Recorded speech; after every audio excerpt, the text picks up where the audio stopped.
Good morning nga pala muna, 'di ba? Bago ang lahat. And then syempre pagkagising natin, ay ito na.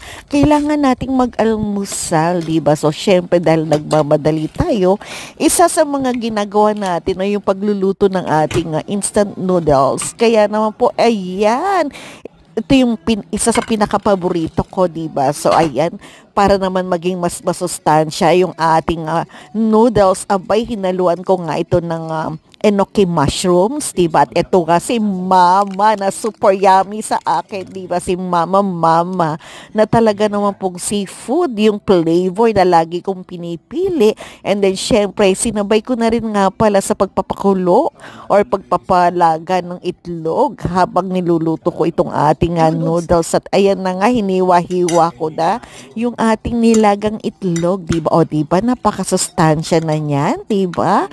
Kaya nang po ay talagang super sarap nitong ating noodles. At nakita rin naman ang itsura ng lola niyo, 'di ba? Talagang halatang bagong gising pa ang kanyang buhok ko. Grabe, nakatayo pa. Kaya ano pang inaantay?